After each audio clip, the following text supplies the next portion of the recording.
Slim Shady please stand up? Ooh. Will the real Slim Shady please stand up? I can't right now. Folks, we're going to have a problem here. Y'all folks acting like that no more. Jaws on the floor, something to fall. That song is too much. I've been jamming a lot of old school Eminem lately. Will the real Slim Shady please stand up? Y'all like you seen White Boy before. Something to fall. Jaws on the floor. Did you ever see 8 Mile? Yeah. I need to watch I saw that. it when I was a child. When I was a child. I loved Eminem when I was a kid for some reason. And I feel like that's a very my parents kid just thing. let me see the movie. I don't even know how old I was. I feel like I was probably like 10. You're like, It's oh like yeah, rated- you dissed that guy. I think it was like the unrated version too. So Oh no. I saw some things I probably shouldn't have seen. Smoke him in that rap battle. Yeah. But that movie's pretty dope. It's a funny story about that. I think, gosh, what year was it? It was either sophomore or junior year of college. I used to use someone on YouTube put up just an edited version of his 3 big rap battles, like back to back to back. And I used to use that as my hype when I was studying for exams. Really? I'd watch that and I'd be like, Eminem's dissing. Let's go. I'm That's ready. awesome. Let's take this test. That's so clutch. But it's so funny because the guy who plays Falcon is Clarence. Or whatever. Really? Yeah, that's him. Man, I haven't seen that movie in so That's, long. That's crazy. Because I remember in the comments on that original video, someone was joking that, Clarence got dissed so bad that he joined the Avengers to get back. Yeah. So I was like, oh, I gotta love the internet. That's fantastic. Those little moments. But that's for another day. That's for another day. Are we rolling? We rolling. We are rolling, son. What up, punks? Welcome back to another episode of the Pop Culture Punks podcast. I'm your host, Phil, and across from me is your boy, Josh. This week, we will be discussing the comic book called Batman White Knight. Mm-hmm. And it's pretty dope. So, it is. But before we get into that, we got a couple things to shout out / talk about. The first one is our friend Nick Stubbs is in a new band. Mm-hmm. Apparently Over the Sun is done. Yeah. I don't know what happened with that. I think they're probably just I think going there in I separate asked ways. him and it was like business viability. Yeah. So, but he's in a new band called Each Day, and they have a new single on Spotify called Another Dream Tonight. It's catchy. It's groovy. pretty good. Yeah, it's catchy. groovy. It's like I forgot what he described it as. He texted me, and it's like alt rock, pop rock kind of fusion, sort of. So it's pretty good. So you should check that out. The band is Each Day, and the song, just to say it again, is Another Dream Tonight. It's good stuff. Yeah, it's on Spotify and all the other places. Yeah, so. I'll try and. Libsyn is super stupid with how many characters I can put in an episode post, so I'll try and put the link to if you can some platform on there. Yeah, I'll edit the YouTube link as well. Nice. And add it in there if you can't get it in. Tight. So, yeah, and then we got another email from a friend of the show, Altonio, Halftonio, whatever you want to go for. As he calls himself. Is it split up here? Yes. Sorry, I put it right. So it's the first 2 paragraphs, and then my stuff, and then it's where it says P.S. I miss Vision and Gamora. Yeah. So there's going to be some spoilers in here, I think, for Avengers Endgame? a little bit. Yeah. If you are into that stuff, so just a heads up. We'll unspoiler it once it's done. Yeah. So here's the email. I don't remember how he introduced us, but it was pretty funny as well. But I forgot to put that in here. I was listening to the Avengers cast, which is our episode on Endgame, and I was wondering how Phil, Josh can answer too, deals with chase stages in games. Oh, gosh. Also, which is easiest / hardest for Phil and Josh? For some reason, it's like you're the afterthought. Yeah. He probably I've probably said something where I hate hard video games. And Crash Bandicoot style, where you can see what is chasing you, but not what is in front of you. Any game where you can't see what is behind you, but can see what is in front of you, or when you can see what's behind you only if you hit a button. So like that rear view mirror effect. Yeah. So I can't think of many games that I've played where that actually happens other than Crash Bandicoot, which I hate that level. The reason I hate these kinds of things is because I feel like in video games I like collecting everything. Sure. And that forces a time frame on you. Like if you want to get all the crates, you have to do it in a specific time. Right. And it's just hard. You have to do it multiple times in a row, or you just keep dying and stuff. which is your least favorite thing in the world. Yeah, I don't like dying. I feel like there's one in Uncharted as well, which kind of makes sense because it's like Indiana Jones. Yeah, even so. And it's the same developer. Yeah. So I can't think of any other games where that's actually happened. I just didn't think about it, and I think there were 2, and technically, like, they didn't really. I don't know if they kind of counted. One was actually like both in a way. So my 2 examples. So as the afterthought, here are my afterthoughts. The first one was if anyone played Lord of the Rings: Return of the King on any of the platforms that it was on. I think it was on GameCube, PS2, and Xbox. But one highly underrated game, incredible action fighting game, which was like the coolest Lord of the Rings game, if not Lord of the Rings experience. Yeah, I hear ever. a lot of hype for that on Reddit. That is such a good game.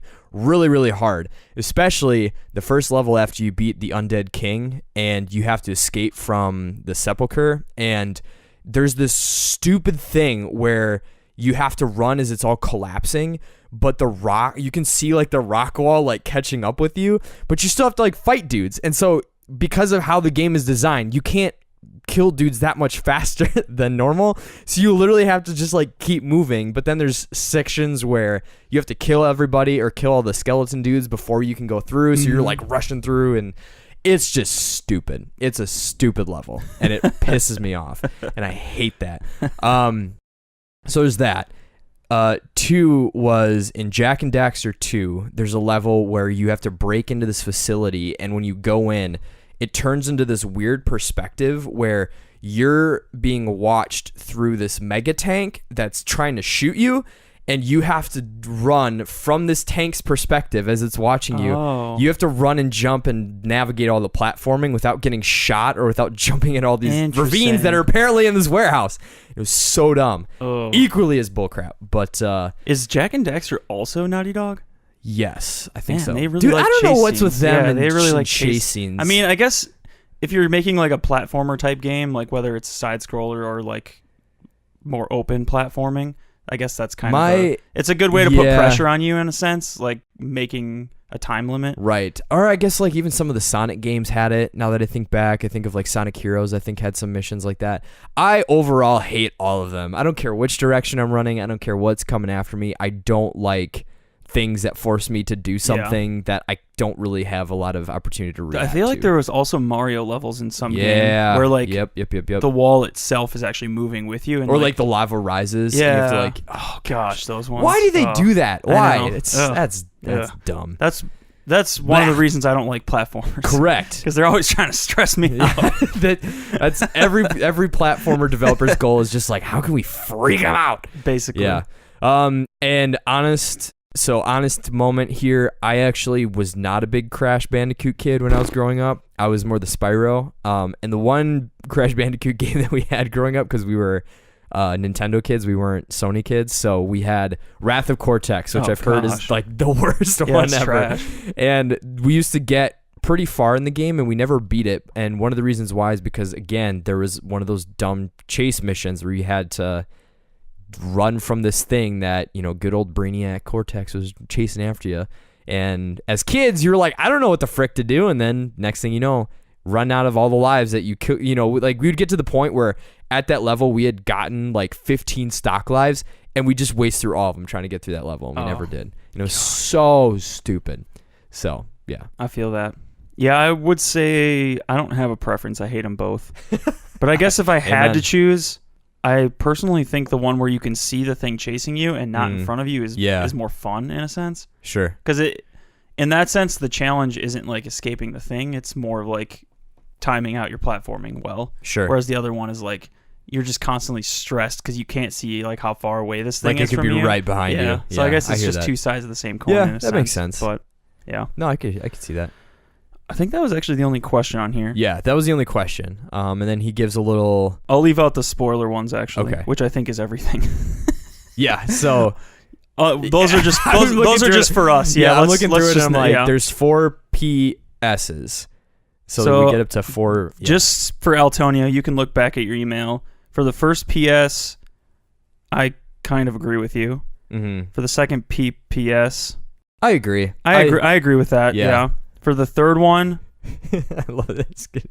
That's just factually true, I guess, unless you're talking about timelines. Yep. And I hope so. the last For one, number 4. yeah, I think so. Yeah, I'm sure he'll he's in not for one filling movie. her spot in any real sense. Yes. He's just another person on the team, I guess. Yep. Yeah. So that's the gist. That's for you, Antonio. Thanks, dude. Send emails in to popculturepunks@gmail.com. Yeah. Or hit us up on Twitter. Mm-hmm. But let us know what you've been later. up to. If you've been watching any movies, good TV shows, anything you could recommend. Tell us your thoughts. We're willing to try new things. Unless Definitely. it sucks, then we won't. Yeah. we reserve the discretion to say that's hot garbage. We will not be saying that. Which shouldn't happen because, I mean, most of our takes are hot garbage. Yeah. But, you know, it is what it is. It is what it is. It is what it is. So, anyway, Frank Turner show. Frank Nice. Turner show. Was that in Madison, or was before we get into that, I just want to throw a little caveat. Yes, that's right. So we're gonna be trying something new here soon. I won't give too many details just because we want to keep it a little bit open. Because it may fail, and we don't want to be. But we're trying to kind of bridge the podcast YouTube gap and try new things with videos and stuff, just to stretch our creative muscles a little bit. Yep. We're going to be doing some new, hopefully interesting stuff with the pop culture recommendations and kind of making that into its own thing. Mm-hmm. So we probably will no longer be doing that on the podcast. We'll see where we go from here, but that's the plan for now. What we will be doing is answering emails, giving shout outs if we have any to give, and doing news/fun stories that you did this week that wouldn't really fit in either category. So. Absolutely. So that's that. And yeah, going back to the Frank Turner show, I went to it last Sunday, so a week ago. Nice. And it was a blast. I need to listen to some of his music because I haven't heard anything, so I really don't know what to expect. I think you could get into it. It's cool. It's it's folk punk. Mm-hmm. So it's like some of his older stuff is more punky and his newer stuff is more folksy, and it's kind of like the reason I really enjoy him is he's got such a breadth of like musical viability and lyrical themes. Sure. And so like no matter what mood you're in or how you're feeling or whatever, like he's got songs for like everything. Nice. Just because he writes so much music that like it just kind of covers the whole spectrum. And even the songs that you don't necessarily like relate to per se, like he's got a lot of songs about like heartbreak and getting broken up with and stuff. And like I've never really kind of been in that spot. But like he writes the songs so well and does the music so well that you can like feel the emotion that he's singing about. Awesome. Because of that. So sweet. But yeah, his show was fantastic. It was a co-headline show with another band called Shovels and Rope, which was, I thought they were going to be a folk band, but their show completely threw me off. It was really good, but it was kind of like a more folksy version of the White Stripes. Interesting. Almost like it was a husband and wife duo. And like they played like every instrument and they like switched back and forth. Like one would play the guitar, one would play the drums, then they would switch and the other one would play the drums, the other one would play the piano and harmonica, and like they would just like switch back and forth. So the very talented, but very talented and very interesting. And it was kind of like folksy, like rock and roll, like old school rock and roll almost mixed with like folk and different things. It was very interesting. Yeah. And then the opener was Trapper Shep, who is a Wisconsin local. So, nice. Yeah. He was pretty good actually. He just played a solo set, so sick. But yeah, the Frank show was awesome. Frank is one of those guys, once you see him live, I think that's when you really fall in love with him because like he just kills it. Like it's just crazy how somebody who writes that kind of music can put on the kind of the show that he does. Awesome. And I think he's on like show 2,400 or something like that now in like 10 years. So he tours basically nonstop. Wow. So he's always putting it on for people. So nice. Yeah, it's amazing every time. I think I've seen him 5 times now. So cool. That's awesome. I pretty much see him any chance I can get. I will listen to some of his stuff this week and I will let you know. Should. Nice. Cool. Well, that brings us into. Do you have any stories or news, or is that? I feel like I don't. Because we're not doing the pop culture Rex anymore, nope. So it's. I guess mini update. I did because we have. Is it this month or next month? I think is. We're sneak peek doing a God of War discussion, and so I started that yesterday. Is that next week already? I don't think it's next week. It's not till June because I was like, I'm not gonna finish this game by then. But actually, it's in July. Just kidding. Okay. So you got some time. But yeah, so sneak peek to everyone. We're going to be doing a... Oh, just kidding. Where the heck did we put that? I don't have no idea. I'm just digging through all my stuff right now. But, oh, just kidding. It is in June. Yeah, June. God of War. Yeah. Let's go. June. God of War. I'm excited good about that times. one. But, dude, that's an amazing game. It's so far so good. I'm really digging it. And I'm really excited for the topic that we're focusing it on, you know, versus just like reviewing it or things. I think just looking, like experiencing it through the lens of how we're going to be discussing it is very fascinating. Just some of the things that they're doing. So I almost hope you finish it before then, because that's really, oh yeah, I will. Yeah. That's really my goal is to finish it. Yeah. So it's good. Definitely. But also don't rush it, because it's it's a ride. It's already feeling like I can tell where it's gonna be a big game. Yeah. So. Oh yeah. But it's dope. Yeah, it's dude. fun. Chucking that axe, man. Oh, dude, it never gets old. Oh, yeah. It feels so good. Boy.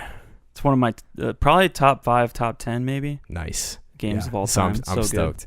But that's my mini news. Is prepping for that upcoming episode and started that, and I'm really excited. Cool. So I've been seeing good things about the third John Wick as well. Nice. So I need to watch the first 2 and get out there and see it before it's out of theaters. Yeah, if you want, I've got both of them on DVD. I still need to watch 2, but dope. I could lend you those. Sounds good. Yeah, I've heard 2 is even better than 1, and I really, really, really liked 1. So and 3's got like a 96 on Rotten Tomatoes right now, which is out of all of them the best so far. I think. Yep. So hype. It's very rare for a trilogy to get better in the third one. Yeah, definitely. So yeah. All right, man. Batman White Knight. Here Batman we go. White Knight. So what is Batman White Knight exactly? It is a comic book written by Sean Gordon Murphy. Make sure I say that right. Yes. He is both a writer and an artist. I think he started as an artist in the comics industry, and that's kind of where he cut his teeth. But then now he's actually getting into the big leagues by writing a Batman book. Yup. Which isn't really like if you're a comic person, it's not really like a canon story, quote unquote. It's on DC's Black Label, which is kind of their just let's write fun, weird stories that aren't really like actually a thing or whatever that means as far as comic books. But it's a good book. I'm curious to hear what you think about it because I don't know how many comics you've read so far, because you and I kind of both got into them this year, and I've gone down the rabbit trail further than I'll ever come back from. So for sure.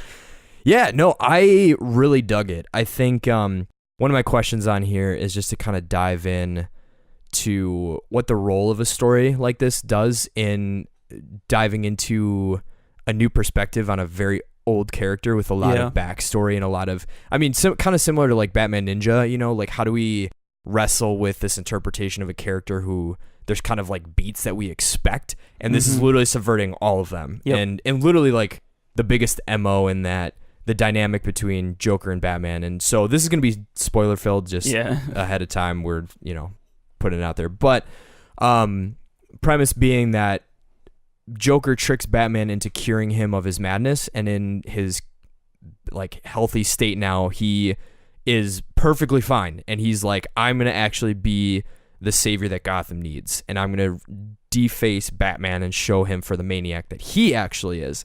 And that aspect I loved, and I love the tone of the story too. Like I think what I really appreciated on a overarching scale is that nothing ever felt really cheap. Like I kind of had this feeling that there was going to be something sneaky that was going on. Like it wasn't always just like, like the Joker. Joker's like purely good and he's only good. Like there was still that tinge of something nefarious, like underlying the whole story. But when all those different narrative beats started coming to fruition, it didn't ever feel it never felt cheap. Like, oh gosh, like he was still like a maniac, and this actually like wasn't like they stuck to it. Like he does like he good stuck things to the fact that like it's real. It's not. Like we're not being tricked. Yeah, because there's honestly a weird sensation I had reading it, expecting there to be that the entire time. That's usually always the Joker. Exactly. He's playing some trick or like it's some joke. That's And so this time it actually, you know, and I think Murphy did an awesome job just capitalizing and not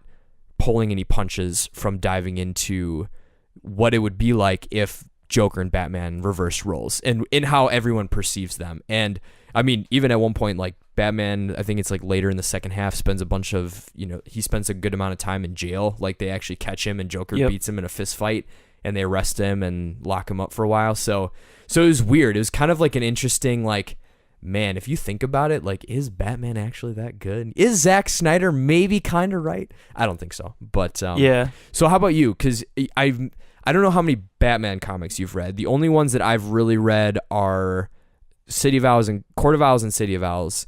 And obviously I've experienced, like smatterings of different Batman media from like the Nolan trilogy and Batman Beyond. But there's always this kind of consistent narrative that Batman does his own thing. And he's very meticulous and not killing anybody, but he's also very brutal. And so I'm curious, like from your experience and with the breadth of Batman stuff or just general comic stuff that you've had under your belt, what did you feel about this?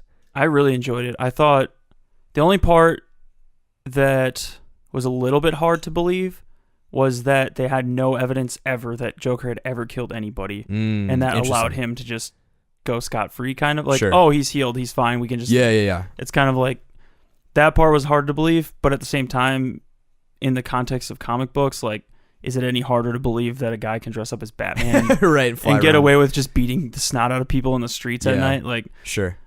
So it was kind of easy, like that kind of premise was easy to let go, I think. But yeah, I think from the perspective of Batman, it does a really good job of subverting our expectations about who Batman is, because I don't think that the Batman in this story is any different than any other Batman. I don't think that's a they good don't point. do anything to make it more disingenuous. Like this Batman doesn't kill anybody. This Batman doesn't really do anything different than he does in any other books. Like and I think it shines a new light on like a different perspective on our obsession with punishment of crime. Sure.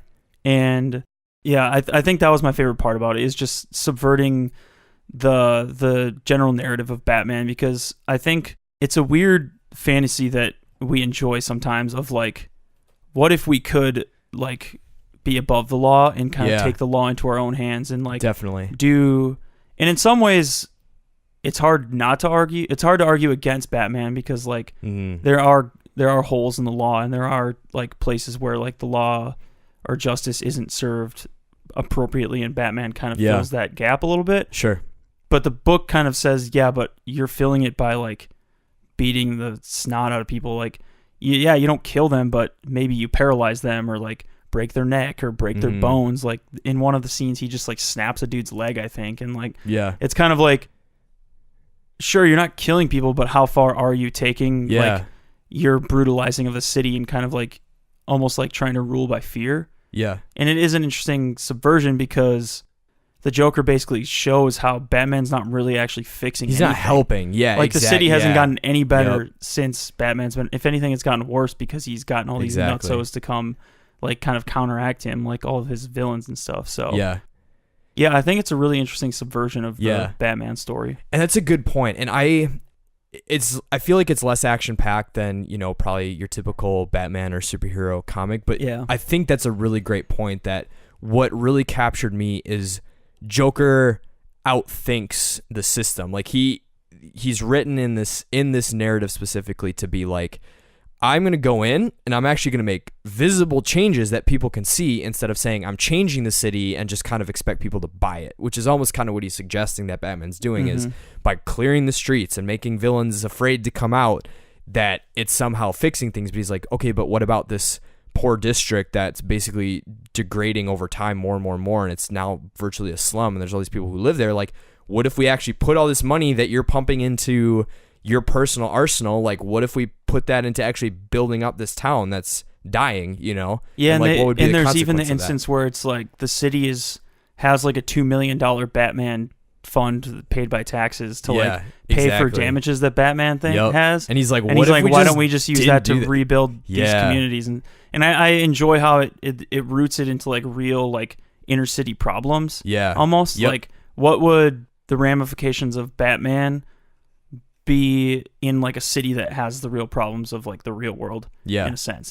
Definitely. And even though Batman's not intentionally doing it, it's almost like he's fighting on behalf of like the middle class or like the rich and kind of beating on the poor on their behalf in a sense. Yeah. And maybe in that way, it's almost a parallel to like the narrative about cops and stuff. But it's kind of interesting because a lot of comics don't really look at that. Yeah. So. Yeah, and it felt very honest. Like the whole discussion, even just like looking at, how like Joker relates to the different citizens, I thought was interesting, and just how they created him to be, like, and I can't remember it's Duke, the one guy who's kind of like the main dude in that city that he's helping, kind of coming alongside and being like, no, I stand by Jack Napier, which is like his actual name, and him being councilman and doing all this stuff, and just seeing how like he almost has it's like uncanny. It's weird because we're forced to grapple with a Joker in this story that is so logical that you're like,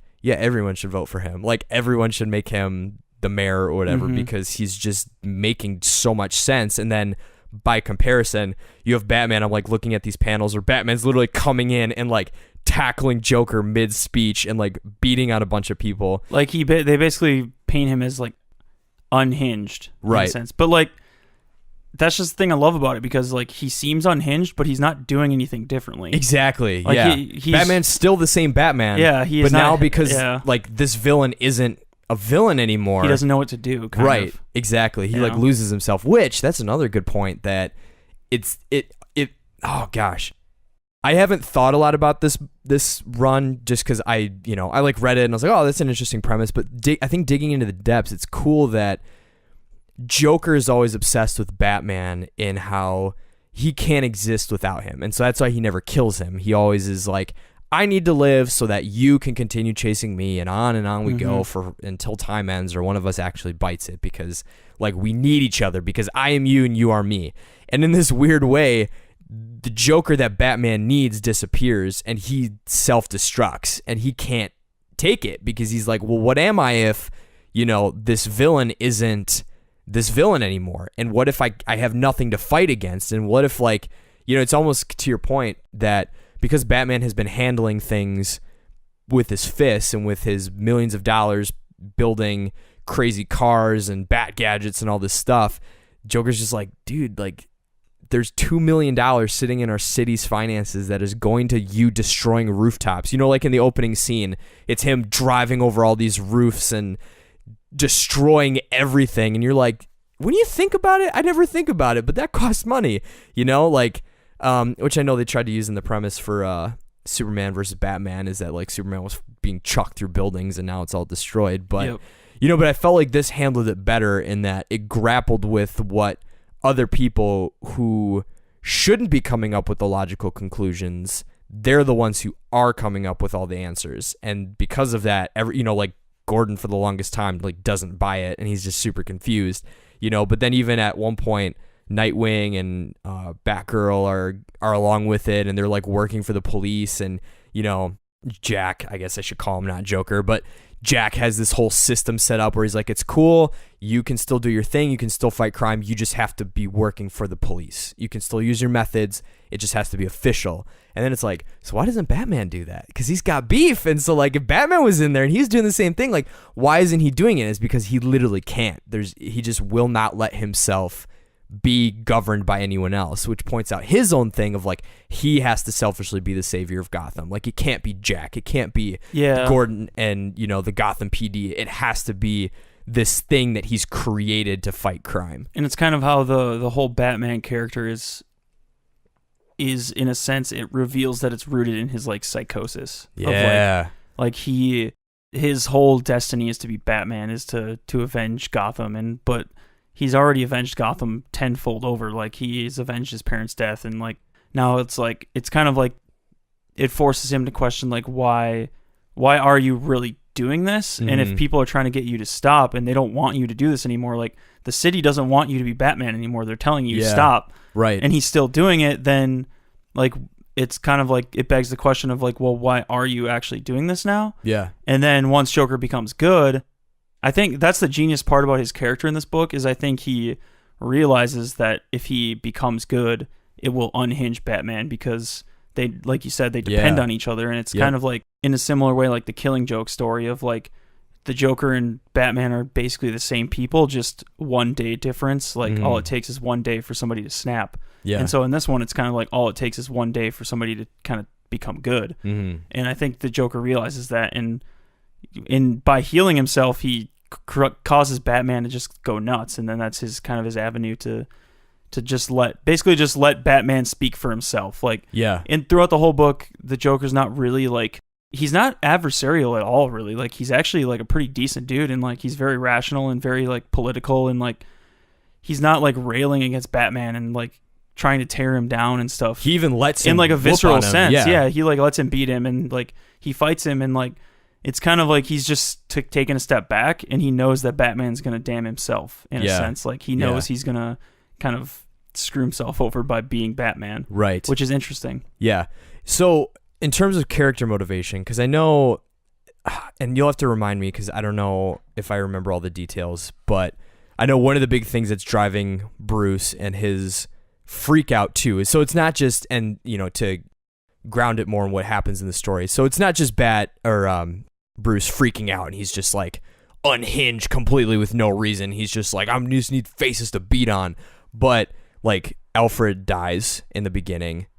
He's really traumatized by what happened to Robin, and he blames Joker, now Jack, for that. And he can't believe that because of what he thinks Joker did to Robin, he like can't forgive him. And so he's kind of in that this is all an act. There's no way that he's actually healthy now because of all that stuff. I mean, I don't blame him, because if we're assuming this is the same Batman that's been fighting Joker forever, he's seen Joker do this kind of crap before, so it's like it's not really anything new in a sense. Definitely.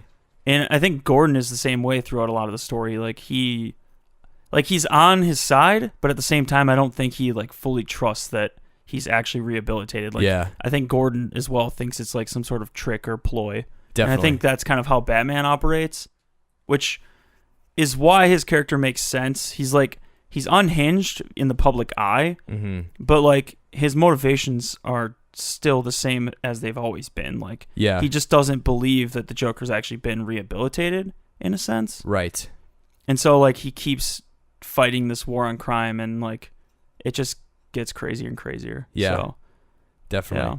So what did you feel about the dueling Harleys in this? So you kind of had like millennial Harley and then like OG Harley, I thought that was interesting because traditionally Harley's only been one person. Right. But he like rewrote her story as like there's actually two Harleys. There's the first one who like is fine and normal basically. She just went along with Joker because she went along with it, and then there's the second one who kind of just like they just like somehow swapped at some point. I forget exactly what happened. I thought it was something where the older Harley becomes more stable, and so she kind of detaches, and then like she loved, so the older Harley, I think this is the difference. Older Harley loved Joker because she wanted to see him fixed and to see him well, and I thought there was an illusion that she was actually kind of behind everything, that like because she has a background in psychology and medicine, she helped make this drug that cured him. So I thought she loved him because she wanted to see him well.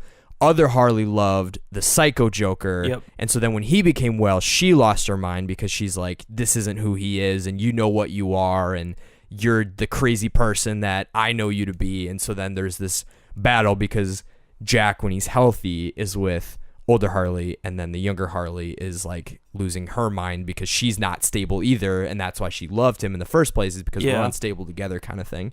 I kind of liked that. I liked that he had like the stable person who was kind of helping him and kind of almost being like a campaign manager for him in a sense, but also like I thought the Neo Joker was dope when she kind of like filled the Joker role and like had that dope suit and stuff. Yeah, that was cool. In a sense, it's a very weird story because they get rid of the Joker and it makes Batman look crazy, but then in the end he basically flips it around again and says, well, until we get rid of all these supervillains, like we kind of do need Batman in some capacity. Yeah. And I think that's why like at the end when it's kind of like Batman finally realizes like maybe I should be sharing my technology with the police and and maybe I should be kind of using my money more to help people and different things like that. So it's like, it's not really a story that's trying to get rid of Batman. It's a story that's trying to show Batman for what he truly is and kind of his blind spots in how he fights crime and stuff. Definitely. Yeah.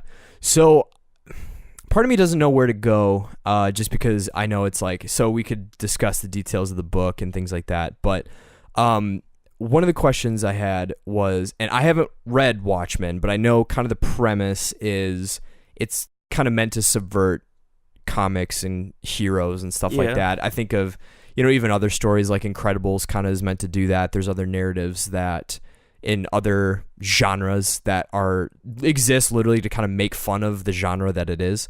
So what do you think the goal or the purpose or the benefit behind doing a story like this is for Joker as a character, for Batman as a character, for discussing, like, I don't know, heroes that we've spent a lot of time with, and we kind of do have that set perception of what they do and how they operate? I think, other than the fact that it's not canonical in like the main Batman stories, I think it just forces us to kind of look outside of. And I mean, I know it's Sean Gordon Murphy, and he likes to kind of write more like political, edgy kind of stuff to get people to kind of think about things. Sure. And I think, in a sense, like, whereas Watchmen is more of a deconstruction of the superhero genre, and kind of in a time when like superheroes were basically like Boy Scouts, and like it's still the Comics Code Authority was kind of still a thing, and like you couldn't have like edgy like swearing and all that, like you couldn't do any of that kind of stuff. I think this one more so, it kind of pokes at some of the current political and social trends we have with like justice and different things like that. And I think this book lends more as a commentary about society rather than a commentary about like the Batman. Medium of comics. That's and I think it uses the subversion of Batman as a way of kind of doing that social commentary and kind of making those statements. Yeah. And I don't know if he's necessarily making, like, I don't know if he's necessarily trying to say anything specifically. Yeah, no, for sure. But I think he's just asking a lot of questions, I think, about it. Kind of makes me think of, there's this comic called Supreme Power, which is a Marvel book, and it's kind of like a Marvel's version of Justice League, sort of. Sure. And one of the characters is, what's his name? He's basically like a Batman character, but he's black, and he basically only fights crime on behalf of like black people, and he doesn't fight crime for anybody else. And like the Superman character like finally comes and meets with him, and then basically like gives them this whole speech about how like you should fight for equality for everybody and like all this stuff, and basically saying like you shouldn't just fight for black people, you should fight for both. Sure. And the guy was just like, who are you to tell me what I should and shouldn't do? And that story kind of reminds me of this one, because it kind of reveals that Batman is kind of fighting for specific people, not necessarily like for white people, but but like the rich, and and like without even trying to actually do that, because of his station, he kind of is already like doing that. Sure. And he's beating on the poor, and the book kind of shows us the weird notions of justice and rehabilitation, and like the Joker can get rehabilitated, but like the people who have been fighting crime like refuse to believe that he actually has gotten better. And it's kind of like, as a society, do we really believe that people can get better, or that people can like, and it's kind of like basically saying like the Batman character is almost like flawed in a sense, like of our notion of justice. Yeah.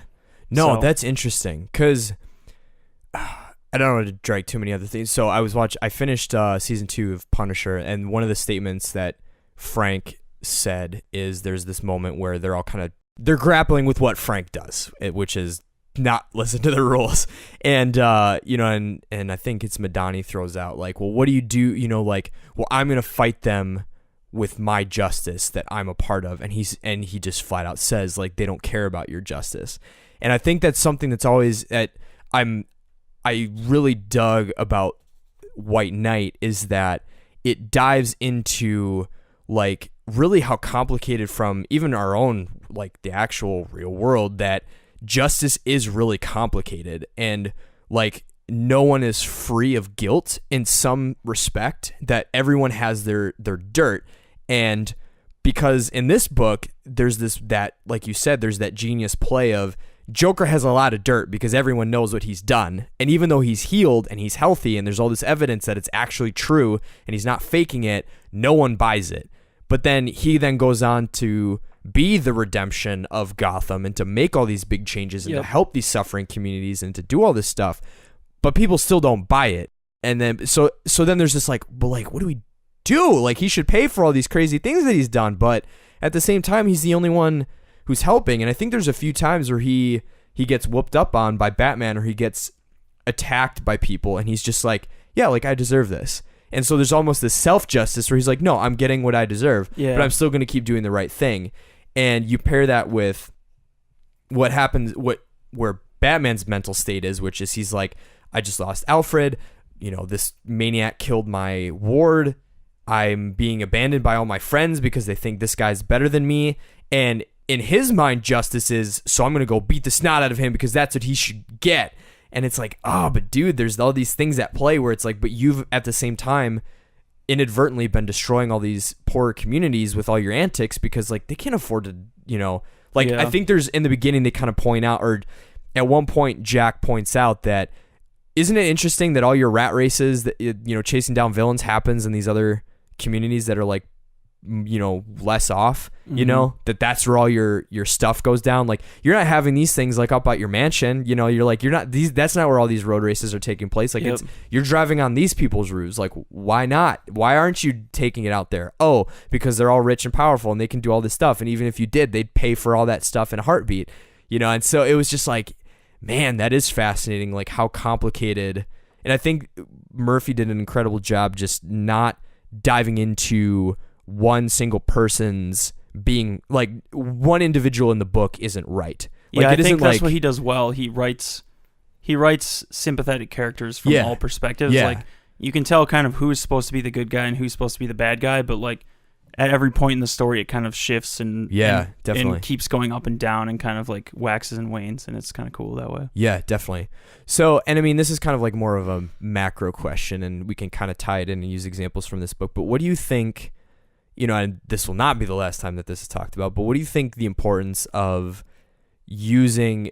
potentially seeing books like this or comic runs like this or whatever, you know, movies, films, as a tool to use characters that we've experienced as a reflection of current society? Because, I mean, I feel like that is the job of art in a certain sense. Like, I've been reading, I was reading in that Images and Idols by Thomas Terry from, it's Humble Beast. I almost said something creature, but Humble Beast.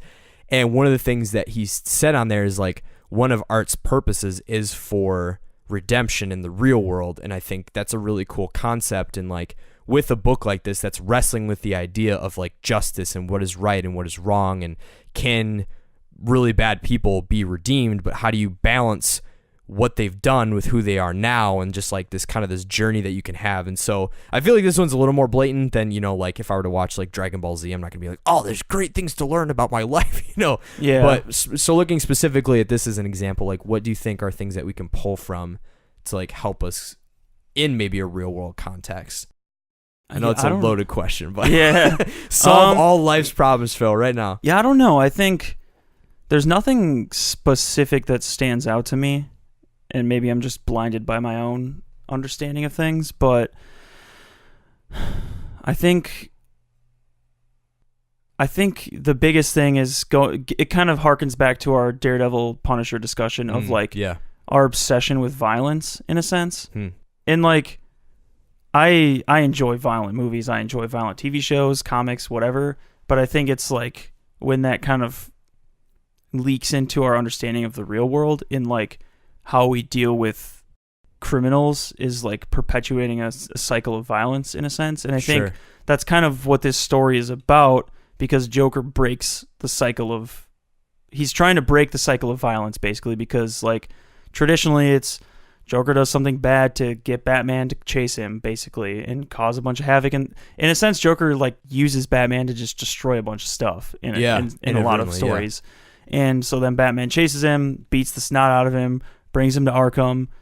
Joker gets out again, does the same thing. Batman destroys a bunch more stuff, catches him, brings him back. Like, it's kind of like, until you actually kill him, it's going to keep perpetuating. Yeah. And you kind of have to look at it like that of like, well, if those are the only two options, then the better of the two options seems like you should just kill him and get it over with. Like, otherwise it's just this continual cycle. And a comic like this it kind of, at least for me specifically, it kind of shakes you out of that understanding of like, are those the only two options? Like, we either have to like, that's a good use point. violence. Do we have to use violence at all? Sure. To stop violence? Like, and it's hard to talk about this without like coming off a certain way, but I'm not advocating for like a pacifist ideology or anything, but it's kind of like the comics like this force you out of your perspective. And the extremes, I feel like the black and white. Yeah, where it literally has to be one and way similar or to the Daredevil Punisher discussion we had. It's kind of like it just puts a mirror up to you and kind of forces you to look at how you see things in society. Yeah, and I think what this one does is kind of forces us to look at how we deal with crime and punishment and how we understand the concept of justice versus how we actually think it should be administered. Yeah, kind of, definitely. Because like, there's probably a lot of people in this country who think justice is like the supreme virtue and like we should abide by the laws and like do things. But then like when it came down to it, like those same people probably also would argue that the Punisher is what he's doing is right because those people slipped through the arms of justice. And it's kind of like, well, then in that sense, what even is justice if people can just take it into their own hands? Or redefine it in a sense. Or redefine yeah. it just for their own purposes. And right. in a way, that's kind of what Watchmen does. It basically like takes these vigilantes and says like, well, what would real human beings do in this situation? Yeah, definitely. And they're just like inept, idiot, like violent people, kind of. Sure. So I don't know. It kind of like shakes the perspective on superheroes that we have of like, somehow all of these superheroes who get these superpowers are really virtuous people and are capable of administering justice exactly at the right time when it needs to be administered. Mm-hmm. And this one kind of shows the other side of Batman where like maybe that wouldn't always happen, or like maybe he's too blind to see like the damage he's causing because he's so caught up in his mission for saving Gotham that he doesn't realize he's destroying it. That's fascinating. So, because I really like that point, and I actually really agree that what's cool about stuff like this, and I think why I get geeked about even like the Punisher too, is he's such a fascinating case study to me of what happens when you give someone the ability to redefine justice, and it just makes enough sense that it makes everyone in his circle that has to just either be about it or not about it really uncomfortable. And I think that's what's really fascinating. And based on this, if anyone's out there and they have read Batman White Knight, you need to watch season 2 of The Punisher, because I think like it dives into it just leans similar hard stuff, into that, and like that's the whole theme. I want to go back a little bit and say we're kind of picking this comic apart a lot and kind of getting into the nitty gritty. Like this comic is definitely not as political as we're making it sound. Exactly. I think like we're trying to like kind of get to the root of what he's really trying to say and do with this stuff based on context and stuff. But if you're not into the whole political comic things, I think this comic is still good. Like, I think this is just our natural bend is to our see natural themes. inclination is to find like the deeper meanings and stuff. And we could be completely wrong, and you should email us about it. Yeah, but we'd love to hear thoughts. I would still highly recommend the comic, even if you're kind of sick of things being politicized, because this definitely isn't that. No, I think we're just kind of going down that trail that we like to go down. So I just wanted to make that caveat. Nope, that's a great call out. Because we're making it sound like it's like extremely there's this political. Like deep discussion. No. And there's definitely things that are in there, but I think to your point exactly, like this comic itself is not inherently political. I think to your exactly like how you phrased it, I think this comic more than, other ones that I've read, like when I read Spider-Man 2099, I was like, oh, this is like a mirror to society. But because of some of the things that happen in this and some of the specific language that characters use to describe things, it feels more reminiscent of something where you can associate it with real world stuff. And so I think it can take on another dimension, but it can easily flat sit as just a comic run. But anyway, I really liked your point of, it's almost like Batman is unable, and looking at this, and I think just the discussion that it has about Batman as a character, like this White Knight run plays with the idea that almost Batman isn't creative enough to think of other solutions, that his identity is beating people half to death and then putting them in Arkham and letting them rot. And when you were giving that example, like Harley makes the drug. Like she's the one who designs the drug. Like it isn't like magically in this comic what's being put forward is it's like, well, what if Joker just wasn't bad and Batman just like can't cope with that anymore? It's like, what happens when someone cures him, and the person that cures him is someone who in herself was cured and becomes healthy. And it's like Batman just isn't able to think through another option. Like what if instead of funneling all this money into like building his own arsenal, like that would be another really interesting take on doing something similar. Is what if he put all his money, he never became Batman, but Bruce Wayne put all this extra money that he has lying around, instead of putting it into 15 Batmobiles and like all these crazy gadgets and a giant computer room and stuff, he actually funneled it into like mental health research for some of these villains to actually find a way to heal them. But then again, there comes the caveat of like, okay, but then do you have to force them to take these things to make them better? And like, is that ethical? And like, you know, it's just, it's an interesting, I feel like, you know, the ultimate right and ultimate wrong with these discussions of like, you know, violence, forcing people to do things versus not forcing them to do things.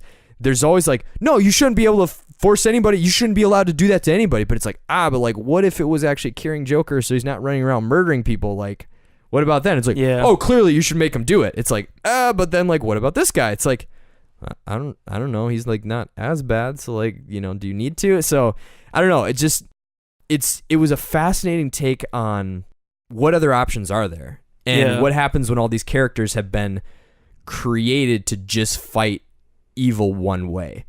And I think the way that the narrative is structured, it doesn't posit a black and white solution. Yes. Like it's not a pacifist book by any means. Like, no. Because by the end of the book, there is a big it reinforces that Batman out. is necessary in Absolutely. Gotham. But with caveats, like there needs to be some changes, sort of. Yes. And I think that's kind of the part you have to take, like with a sense of fantastical belief of like, if basically like for some reason Batman is fine with these people just constantly escaping from Arkham and right. never does anything to make sure that Arkham is let's more reinforced or like exactly. There's better doctors who actually want to rehabilitate these people and aren't just corrupt themselves, and like there's kind of like all these systematic things that like in the real world just would not make any sense. Yeah. And I mean, the only reason they do it in the comics is so the bad guys can keep coming back, and like it's kind of just like his rogues gallery basically. Yeah. But yeah, I think this one kind of tries to ground it a little bit more, and it doesn't like by the end of the book you're not like, yeah, Batman sucks, Batman deserves to be in jail. Like by the end you're like, okay, Batman is necessary in Gotham, in this fantastical fictional world that we've created collectively basically. Yeah. Like Gotham City needs Batman. Yeah. But it also needs a Batman who's going to be better than what he is. Yeah. Like we need a Batman who's more open-minded and more able to like see his shortcomings, because like he's not a god, he's not even a superhuman, he's just a normal human who has the same psyche and same fears and same stuff. Issues. So, definitely. By the end you kind of like get an interesting solution where like the police and Batman are going to kind of work together a little bit, which could also have interesting problems that go along with it, assuming that the police are also not perfect either, and that like if the police are in charge of Batman, like what ramifications does that have? Yeah. So it's interesting. I enjoy it for what it is. So definitely. And there's a sequel coming out in June or July. Comes out in July. Starting in July. I think it's same amount of issues. How many ever this was? Sure. So let's see here. Might be 12. It doesn't say on the back, which usually it does. It's always hard to find. That's dumb. Sometimes they don't put it on there. Sometimes they do. But I think it's the same amount of issues. It might be 6 actually in the new one. But it's called Batman Curse 1 through 8. 1 through 8? Okay. Yep. So it's probably about the same. It's called Batman Curse of the White Knight. I don't know much about what it's about, but it looks dope because it's got Azrael, I think, who's like almost like a demon Batman. Yeah. And he's got like this giant sword and stuff. So like I've seen some Sick. art and it looks amazing. So I'm excited for that. Freaking on. Yeah. Any other closing thoughts or things to add in? Otherwise, I feel like we've... Yeah, I think we covered most of it. I threw some other recommendations on here. Yeah, definitely. So other comics that Sean Gordon Murphy has worked on are Punk Rock Jesus, which is a really good, interesting comic about like what if they cloned Jesus, and then it was like a reality TV show around, like, they call it J2, I think, like the second coming of Christ, and they clone him from like the cloth of Turing or whatever, like they get his DNA, and then it's basically like the clone of Jesus grows up on reality TV and becomes a punk rocker and rebels against him, and like it's just an interesting commentary on like religion and different things. So Nice. He wrote and drew that one, so it's pretty dope. Sick. Tokyo Ghost, which is kind of like a cyberpunky Japanese type story. It was written by Rick Remender, who is a very similar writer to Sean Gordon Murphy. He likes to do more like edgy, almost political type stuff that kind of like tries to ask different questions. And then that one was drawn by Sean Gordon Murphy. Then there's The Wake, which is kind of a horror comic. It was written by Scott Snyder, who wrote The Court of the Owls, and drawn by Sean Gordon Murphy. And sick. It basically takes place in like this underwater research facility where they're like researching some weird government thing, and basically like these fish people like start to terrorize them or something. Classic. Then there's Joe the Barbarian, which I read that one. It's very, I probably have to read it again. It's very weird, but it was written by Grant Morrison, so it kind of makes sense that it's weird. Sure. And drawn by Sean Gordon. He tends to draw a lot of stuff. Cool. But that one is about a kid who has diabetes, and It's just for you. yeah, and he has like a low blood sugar thing. Yeah. And so like he starts like hallucinating, and he starts Oh, interesting. like his house basically becomes like this fantasy land, like a high fantasy. Yeah. And like it's just a really trippy, weird thing. Like it's basically like he goes on a quest to like find a soda or something to like get his blood sugar up, but it's like this whole fantastical quest with all these characters and stuff. It's kind of cool. And then Chrononauts, which is written by Mark Millar, I don't know how to pronounce his name, and drawn again by Sean Gordon Murphy. Nice. So that one's like a... I love his art style. Yeah, It's so I would highly good. recommend any of those because they're all really good Cool. stories and drawn in the same style with his flair. So he's influenced by like manga and stuff. So he has like you can that tell like it's got a very like there's a lot of sharp lines and sharp it's, like, lines very and clean. action. He likes action Yeah. lines, which comics don't tend to use. So Yeah. It's sick. I that was probably one of my favorite parts of this book was the art. It looks incredible, and a lot of the like black and white spreads that they do they look super cool. So, I love almost it. wish this book was in black and white. I thought they were gonna do one, but then it got canceled. Or I think something. so. There's a hardcover coming out next week, I think, which I'm probably gonna buy just because I like comics being hardcover. Yeah, I'm hoping that one's black and white. That but would I'll be have to sick. double check. definitely. So Cool. Any other closing thoughts? Otherwise, Batman White Knight. Highly recommend. yeah, you can get it super cheap, like Yep. $10-12, something like that. Yeah, let's see. In stock or Amazon, it's probably cheap too. So I'd highly recommend it. Anything by Sean Gordon Murphy, I'd highly recommend. Especially if you like the kind of manga style artwork, but with like an American comics flair to it. Yeah. It is $12 on so in-stock super trades. cheap. Yeah. So, and probably with shipping, by the time shipping hit you, it'd be like $20, maybe a little less. So yeah, highly recommend. Yeah. Very good. Stupid good. stupid good. And that's it. So yeah, that's all I got. Righteous.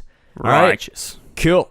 Well, thanks for tuning in, everybody, and listening to us rant and dive hard into Batman White Knight. That's kind of fun. That was more like busting out the old the college analysis chops. So I've been reading that they've been trying to build a comic studies program there. And I'm Really? like, dude, if I would have triple majored if like That would have been pretty sick. Yeah, that would have been a lot of fun. Yeah. So thanks for tuning in. You can listen to this show and recommend it to your friends to check out at iTunes, Google Play, Stitcher, TuneIn Radio, YouTube, and Spotify.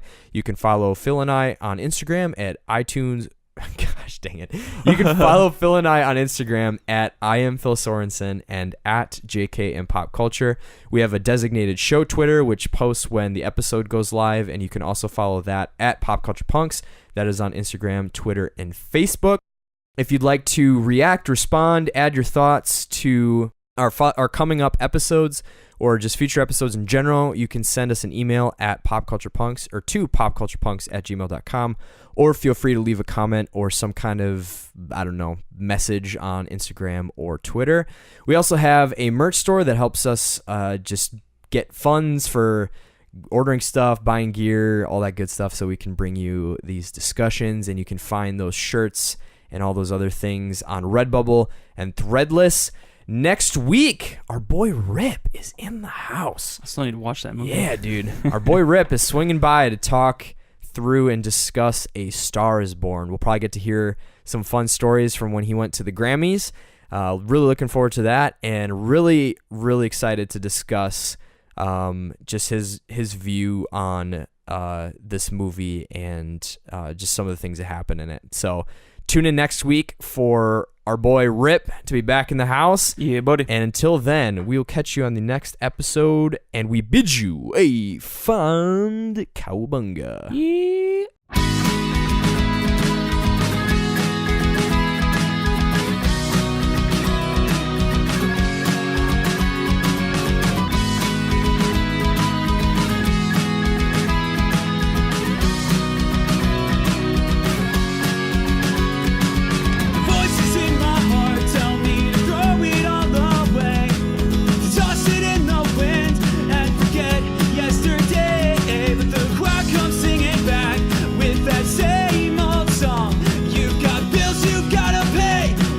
Job security, but I've been dreaming about packing it all up, cause the war in me just won't relent till there's nothing left but dust. So what do you do when the walls start closing in, and everyone you love tells you it's all just in your head? And I wanna burn out in a brilliant burning place, don't wanna be stifled by the dry rot or the haze. Giving up, I just don't have the time to waste all my days rewriting all these lies. I'm not giving up, I just don't have the time to spend another moment living someone else's life.